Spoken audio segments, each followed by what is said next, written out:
আমার স্পেশাল একটি ভিডিওতে আপনাদের প্রত্যেককে স্বাগত জানাচ্ছি। আজকে লক্ষ্মী পুজো, তো আমার ননদের বাড়িতে নিমন্ত্রণ আছে।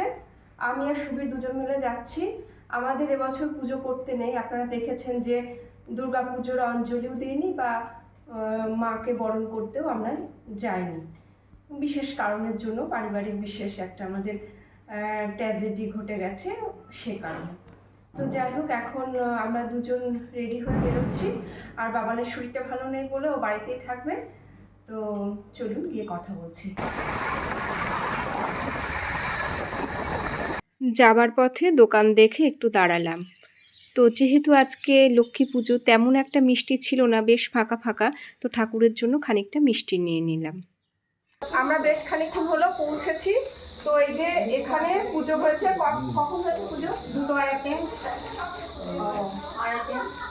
পুজো হয়ে গেছে, একে একে সব প্রসাদ নিয়ে যাচ্ছে।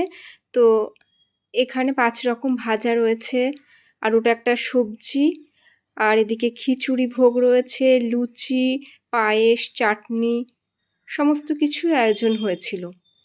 তো এই যে এখানে পুজো হয়েছে। এই যে guys, please say hi too. ও বাবাকে ভিডিও কল করেছিস? এই যে জ্বরে আক্রান্ত রয়েছে বর্তমানে, তাই আসতে পারিনি। রুগী আমাদের। না কথা বলবে। আর এই যে এখানে আমার দিদি, আর ওই যে তোমার শরীর খারাপ, তুমি এলে না বাড়ির কেন? কর্তা, আর এই যে বৌমা। এদিকে আমার দিদি বসে গেছে লুচি বেলতে, আর ও পাশে আমার ননদ আবার ভাজছে।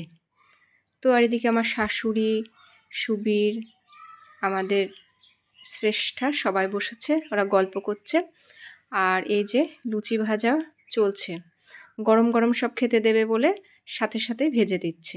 ছেলেটা বাড়ি রয়েছে, তো আমরা খেয়ে নিয়ে বেরোবো, বেশি আর রাত করব না। বললাম একটা গান করতে, বললেন না। আরে গান আমার বলছি মেলায় ভিডিও করবে তো। মেলা কি লোকের এক লোকের তুলবো? না না, এত লোকের না, তোমাদের সব আমাদের ঠিক আছে, ফ্যামিলি সব। ঠিক আছে, চল টাটা। হ্যাঁ, ডাইরেক্ট কাটা থাকবে। সুন্দর দেখুন ফটো তুলতে গেলে ডাইরেক্ট না কাটে সিসি করবে। তো আমার ননদের হাজবেন্ড খুব ভালো বাউল গান গাইতে পারেন, অনেক শো করেছে। তো বললাম যে একটা গান গাইতে, আমি সবাইকে দেখাবো। তো প্রথমে রাজি হয়েছিল, পরে বলছে এখন মুড নেই, অন্যদিন করব। যাই হোক, আমরা বেরোচ্ছি, আমাদের পাড়া প্রতিবেশী সবাই চলে এসেছে। তো ভিডিওটা এখানেই এন্ড করলাম। ভালো লাগলে একটা লাইক করে দেবেন, আর ভালো থাকবেন প্রত্যেকে।